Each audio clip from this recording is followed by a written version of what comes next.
Hello everyone, welcome to class series. और आज के इस वीडियो में जो हम चैप्टर के क्वेश्चन आंसर डिस्कस करने जा रहे हैं उस चैप्टर का नाम है निंदा रस। तो चलिए सीधा क्वेश्चन आंसर्स पे चलते हैं। हमारा फर्स्ट मेन है 1 मार्कर्स। उसके अंदर हमारा फर्स्ट क्वेश्चन है, धृतराष्ट्र की भुजाओं में कौन सा पुतला जकड़ा गया था। इस क्वेश्चन का आंसर है, धृतराष्ट्र के भुजाओं में भीम का पुतला जकड़ा गया था। सेकंड क्वेश्चन है, पिछली रात ग के साथ बैठकर क्या करता रहा। इस क्वेश्चन का आंसर है, पिछली रात ग के साथ बैठकर निंदा करता रहा। हमारा थर्ड क्वेश्चन है, कुछ लोग आदतन क्या बोलते हैं। इसका आंसर है, कुछ लोग आदतन झूठ बोलते हैं। फोर्थ क्वेश्चन, लेखक के मित्र के पास दोषों का क्या है। इस क्वेश्चन का आंसर है, लेखक के मित्र के पास दोषों का कैटलॉग है। हमारा फिफ्थ क्वेश्चन है, लेखक के मन में किसके प्रति मैल नहीं रहा। इस क्वेश्चन का आंसर है, लेखक के मन में अपने निंदक मित्र के प्रति मैल नहीं रहा। हमारा सिक्स्थ क्वेश्चन है, निंदकों की जैसी एकाग्रता किनमें दुर्लभ है। इस क्वेश्चन का आंसर है, निंदकों की जैसी एकाग्रता भक्तों में दुर्लभ है। हमारा सेवेंथ क्वेश्चन है, मिशनरी निंदक 24 घंटे निंदा करने में किस भाव से लगे रहते हैं। इस क्वेश्चन का आंसर है, मिशनरी निंदक 24 घंटे निंदा करने में पवित्र भाव से लगे रहते हैं। हमारा एट्थ क्वेश्चन है, निंदा करने वालों के लिए क्या होती है। इस क्वेश्चन का आंसर है, निंदा करने वालों के लिए टॉनिक या फिर हानिकारक होती है। आप इसका आंसर टॉनिक ही लिखें। नाइन्थ क्वेश्चन है, निंदा का उद्गम किससे होता है। इसका आंसर है, निंदा का उद्गम हीनता और कमजोरी से होता है। हमारा 10th क्वेश्चन है, कौन बड़ा ईर्ष्यालु माना जाता है। इस क्वेश्चन का आंसर है, इंद्र बड़ा ईर्ष्यालु माना जाता है। चलिए अब हम हमारे सेकंड मेन पे चलते हैं, जो कि 3 to 4 मार्कर्स। उसके अंदर हमारा फर्स्ट क्वेश्चन है, धृतराष्ट्र का उल्लेख लेखक ने क्यों किया है। तो जैसे कि हमें पता है यह 3 to 4 मार्कर्स है, तो हमें इसे फॉर्मेट में लिखना पड़ेगा। ओके, फॉर्मेट क्या होगा, आप लिखेंगे आंसर में, प्रस्तुत प्रश्न हमारी पाठ्य पुस्तिका साहित्य वैभव के अध्याय निंदा रस पाठ से लिया गया है। इस पाठ के लेखक हरिशंकर परसाई जी है। यह लिखने के बाद आप अपना मेन आंसर स्टार्ट करेंगे। अब जो मेन आंसर है वो मैं आपको डिक्टेट कर रहा हूं। अब आप कंटिन्यू करते हुए लिखे, लेखक के मित्र इन्वर्टेड कॉमास के अंदर आप लिखेंगे क। ठीक है, लेखक के मित्र क ने जब हर्ष के साथ मिलने का झूठा बहाना किया तो लेखक को उसके व्यवहार का शक हो गया, क्योंकि वह सच्चे मन से खुश नहीं था। इसलिए लेखक ने धृतराष्ट्र का उल्लेख किया कि उसने भीम को दिखावे की खुशी में अपने पास बुलाया, जबकि मन में सोचा कुछ और ही था। अब हम हमारे सेकंड क्वेश्चन पर चलते हैं, जो कि है, निंदा की महिमा का वर्णन कीजिए। तो आंसर में आप सबसे पहले क्या लिखेंगे, प्रस्तुत प्रश्न हमारी पाठ्य पुस्तिका साहित्य वैभव के अध्याय निंदा रस पाठ से लिया गया है। इस पाठ के लेखक हरिशंकर परसाई जी है। ठीक है, यह लिखने के बाद आप अपना मेन आंसर स्टार्ट करेंगे। मैं आपको मेन आंसर डिक्टेट कर रहा हूं, आप वह लिखें, निंदक लोग जहां कई इकट्ठे हो जाते हैं वहां से दूसरों की निंदा में इतने तन्मय हो जाते हैं कि उन्हें अन्यों की चिंता ही नहीं होती। जितनी एकाग्रता और तन्मयता कोई भक्त भी भगवान के ध्यान से नहीं लगाता हो, उतनी यह निंदा करने में लगा देते हैं। निंदकों की एकाग्रता, परस्पर आत्मीयता, निमग्नता भक्तों में दुर्लभ है। चलिए अब हम हमारे थर्ड क्वेश्चन पे चलते हैं, जो कि है, मिशनरी निंदक से लेखक का क्या तात्पर्य है। इस क्वेश्चन का आंसर आप लिखेंगे। प्रस्तुत प्रश्न हमारी पाठ्य पुस्तिका साहित्य वैभव के अध्याय निंदा रस पाठ से लिया गया है। इस पाठ के लेखक हरिशंकर परसाई जी हैं। यहाँ तक लिखने के बाद आप अपना मेन आंसर स्टार्ट करेंगे और मैं मेन आंसर आपको डिक्टेट कर रहा हूँ।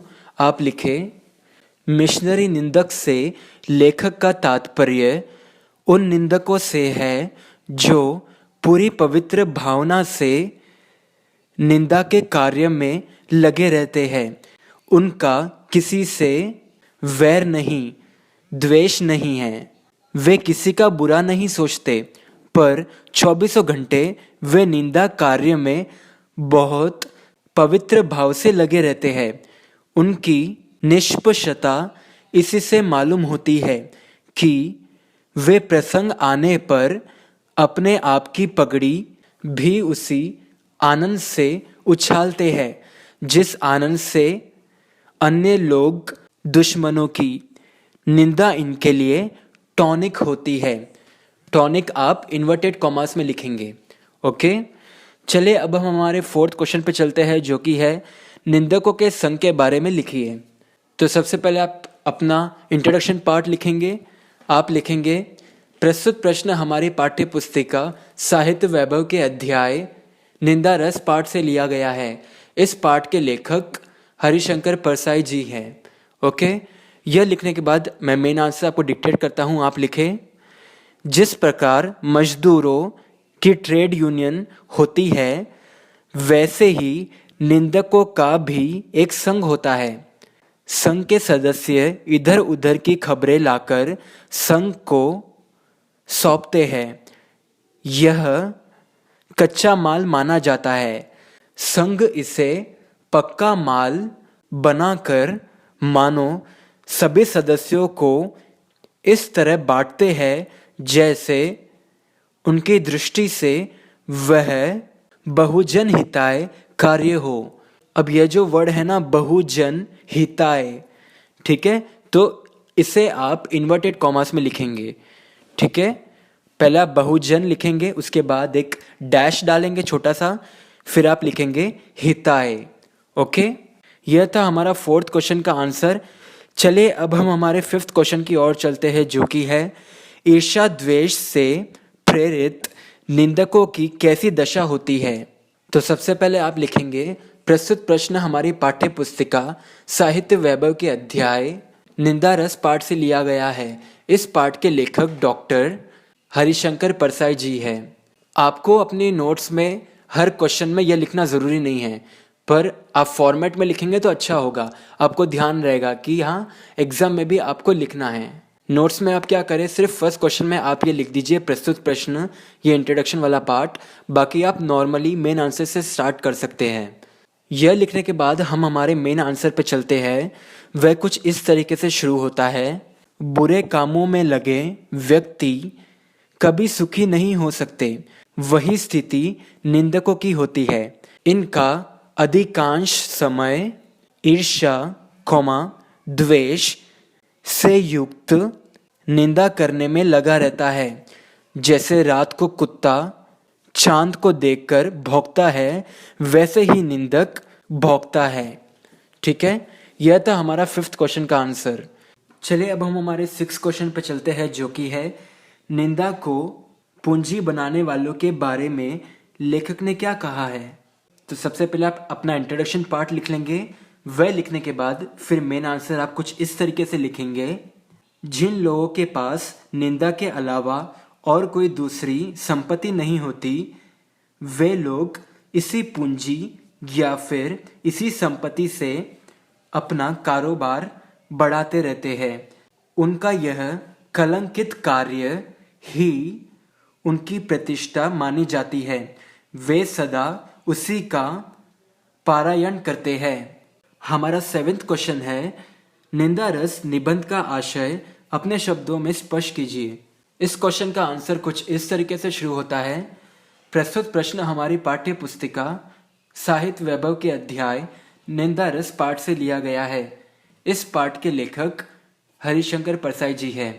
अब आप मेन आंसर लिखेंगे, निंदक निंदा करके निंदा रस का आनंद लेता है। निंदक दूसरों के निंदा में सुख भोगता है। निंदा के भी नमूने हैं, जैसे कुछ लोग ईर्ष्या से निंदा करते हैं, कुछ अपनी प्रसिद्धि के लिए निंदा करते हैं और कुछ बिना कारण से ही निंदा करते हैं। ऐसे लोगों के स्वभाव पर उजागर करना ही लेखक का उद्देश्य है। तो चलिए अब हम हमारे थर्ड मेन पे चलते हैं, जो कि है ससंदर्भ स्पष्टीकरण कीजिए। उसके अंदर हमारा फर्स्ट क्वेश्चन है, आ बेटा तुझे कलेजे से लगा लूं। तो जैसे कि यह ससंदर्भ है और हमें इसे फॉर्मेट में लिखना पड़ेगा, ठीक है। तो फॉर्मेट किस तरीके से शुरू होगा, आप आंसर में लिखेंगे फर्स्ट पॉइंट प्रसंग। उसमें आप लिखेंगे प्रस्तुत प्रश्न हमारी पाठ्य पुस्तिका साहित्य वैभव के अध्याय निंदा रस पाठ से लिया गया है। इस पाठ के लेखक हरिशंकर परसाई जी हैं। ओके, यहाँ तक लिखने के बाद में हमारा जो सेकंड पॉइंट आता है इस आंसर का, वह है संदर्भ। संदर्भ में आप क्या लिखेंगे, लेखक का मित्र क लेखक के साथ छल पूर्वक दिखावे की खुशी व्यक्त करते हुए यह वाक्य कहता है। ठीक है, यह था हमारा संदर्भ का पार्ट। अब हम हमारे थर्ड पॉइंट पर चलते हैं, जो कि है व्याख्या। व्याख्या में आप क्या लिखेंगे, लेखक सुबह ही चाय पीकर अखबार देख रहे थे कि उनके एक मित्र तूफान की तरह कमरे में घुसकर उन्हें अपनी भुजाओं में जकड़ा, तो उन्हें तो धृतराष्ट्र की भुजाओं में जकड़े भीम के पुतले की याद आ गई। तब अंधे धृतराष्ट्र ने टटोलते हुए पूछा था, कहाँ है भीम, आ बेटा तुझे कलेजे से लगा लूं। तो फर्स्ट पॉइंट हो गया था हमारा प्रसंग, सेकंड पॉइंट हो गया था संदर्भ, थर्ड पॉइंट हो गया था व्याख्या। अब लास्ट फोर्थ पॉइंट है विशेषताएं। विशेषताएं में आप क्या लिखेंगे, भीम के पुतले की याद आने पर उसका वर्णन किया है। तो यहाँ तक था हमारा फर्स्ट क्वेश्चन। चलिए हमारे सेकंड क्वेश्चन पे चलते हैं, जो कि है, अभी सुबह की गाड़ी से उतरा और एकदम तुमसे मिलने चला आया। इसका आंसर आप लिखेंगे फर्स्ट पॉइंट प्रसंग। प्रसंग में क्या लिखेंगे, प्रस्तुत प्रश्न हमारी पाठ्य पुस्तिका साहित्य वैभव के अध्याय निंदा रस पाठ से लिया गया है। इस पाठ के लेखक हरिशंकर परसाई जी हैं। प्रसंग होने के बाद में हमारा सेकंड पॉइंट आता है संदर्भ। संदर्भ में आप लिखेंगे, लेखक को ज्ञात है कि वह कल रात ही आया था, लेकिन उससे अकारण ही झूठ बोलने की आदत है। तो यह था हमारा संदर्भ। चलिए हमारे थर्ड पॉइंट पर चलते हैं, जो कि है व्याख्या। व्याख्या में आप लिखेंगे, लेखक जानता है कि क तो कल रात ही आया था, वह झूठ बोल रहा है कि अभी अभी गाड़ी से उतरकर सीधे उससे मिलने आया है। लेखक को ज्ञात है कि वह अकारण ही झूठ बोलता है और उसको झूठ बोलने की आदत पड़ गई है। यहाँ पर प्रस्तुत वाक्य आया है। ठीक है, यह था हमारा व्याख्या पाठ। अब हमारा फोर्थ पॉइंट है विशेषताएं। विशेषताएं में आप क्या लिखेंगे, झूठ बोलने की आदत का वर्णन किया है। ओके, नहीं तो आप कोई भी विशेषता लिख सकते हो उस आंसर में, उस क्वेश्चन में जो भी स्पेसिफाई हो रहा है, जो भी विशेषताएं बता रहे हैं आप वो लिख सकते हैं। चलिए अब हम हमारे थर्ड क्वेश्चन पे चलते हैं, जो कि है, कुछ लोग बड़े निर्दोष मिथ्यावादी होते हैं। तो इसका आंसर में आप फर्स्ट पॉइंट लिखेंगे प्रसंग। प्रस्तुत प्रश्न हमारी पाठ्य पुस्तिका साहित्य वैभव के अध्याय निंदा रस पाठ से लिया गया है। इस पाठ के लेखक हरिशंकर परसाई जी है। ओके, फर्स्ट पॉइंट प्रसंग लिखने के बाद में हमारा सेकंड पॉइंट आता है संदर्भ।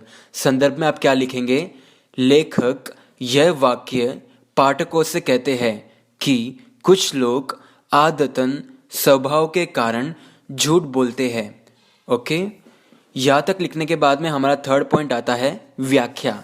व्याख्या में आप क्या लिखेंगे, आप लिखेंगे, कुछ लोग हमेशा झूठ बोलते हैं, उनकी वह आदत पड़ जाती है, इससे उनको कोई लाभ भी नहीं होता, फिर भी झूठ बोलते रहते हैं, उनको सिर्फ हानि होती है, मतलब लॉस होता है, नुकसान होता है।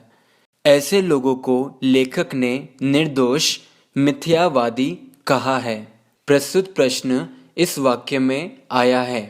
यहाँ तक लिखने के बाद में हमारा लास्ट पॉइंट है विशेषताएं। विशेषताएं में आप क्या लिखेंगे?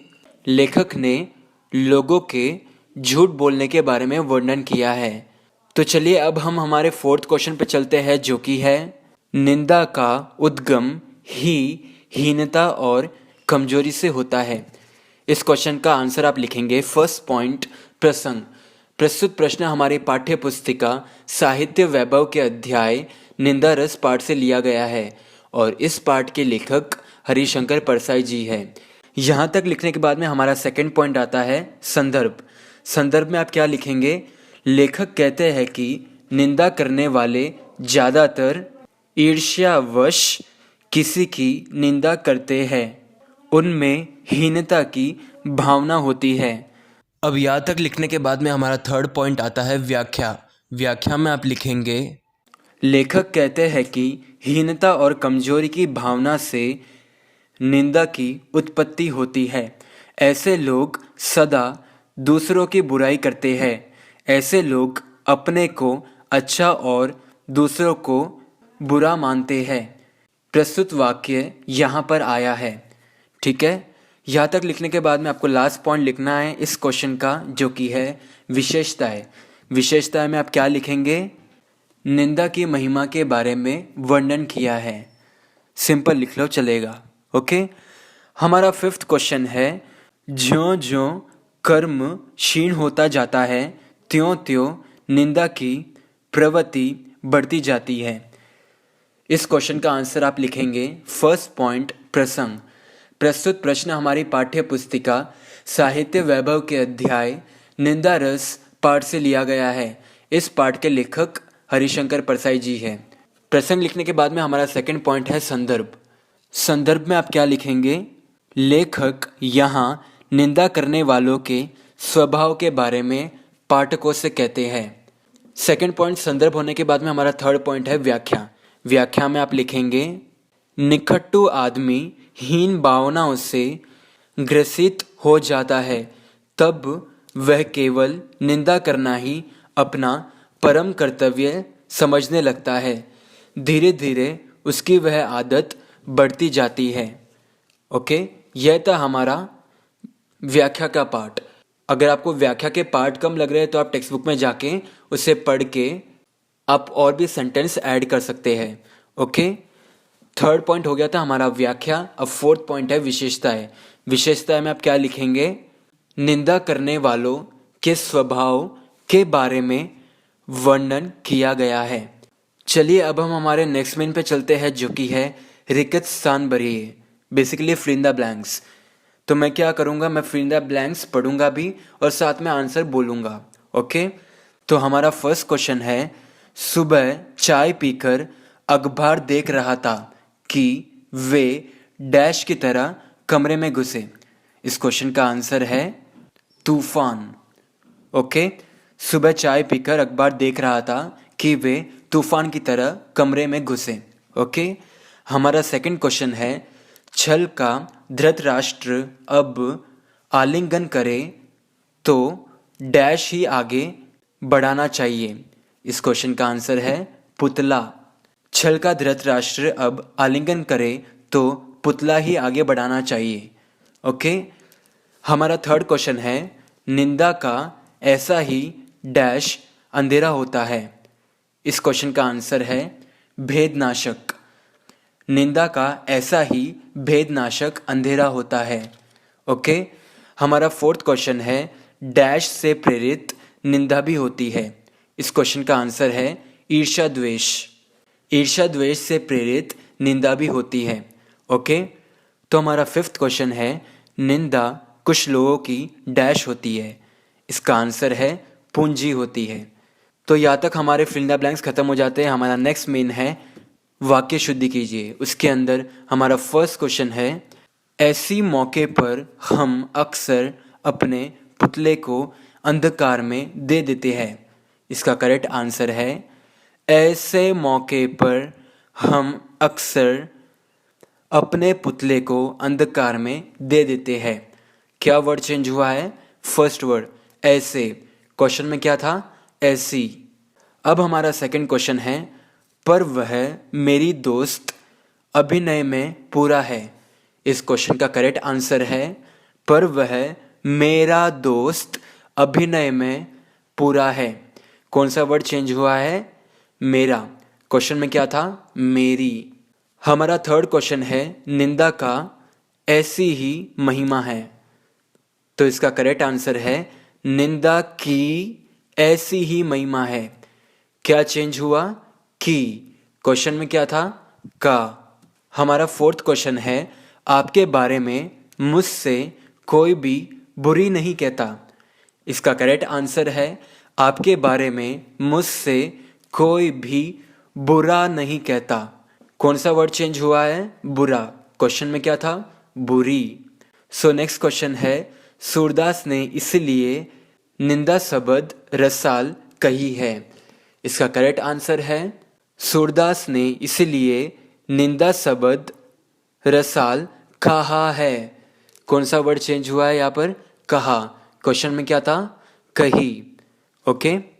अब हमारा नेक्स्ट मेन है, अन्य लिंग रूप लिखिए। उसके अंदर हमारा फर्स्ट क्वेश्चन है, पुतला। इसका आंसर होगा पुतली। यहाँ पर आपको क्वेश्चन ढंग से देखना है। ऊपर क्या लिखा है? लिंग रूप लिखिए। तो जो पुतला है वह मैस्कुलिन हो गया, वह मेल हो गया, और जो पुतली है वह फीमेल हो गया, फेमिनिन हो गया। ओके। तो मेल फीमेल में ऐसे आपको इंटरचेंज करना है। पहले आपको क्वेश्चन ध्यान से पढ़ना है। ओके।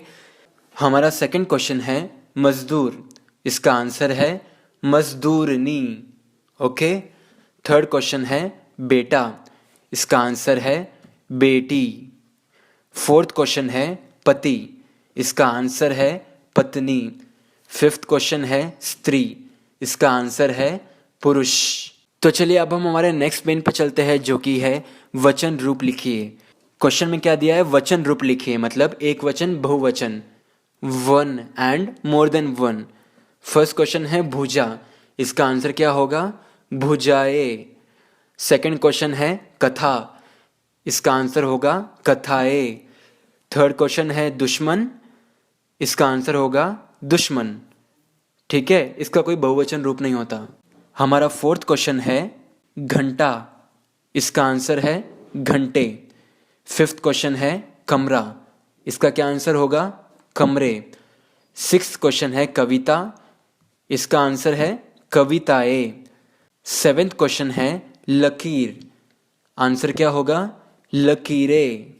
तो अब हम आ गए हैं हमारे लास्ट मेन पे इस चैप्टर के, जो कि है मुहावरे। मुहावरे के अंदर हमारा फर्स्ट क्वेश्चन है गले लगाना। इसका आंसर क्या होगा? आलिंगन करना। मैं रिपीट करता हूं, आलिंगन करना। ओके। हमारा सेकंड क्वेश्चन है बेईमानी करना। इसका क्या आंसर होगा? धोखा देना। क्या होगा? धोखा देना। ओके। थर्ड क्वेश्चन है कल्लोल करना। क्या आंसर होगा इसका? शोर मचाना। मैं वापस बोलता हूं, शोर मचाना।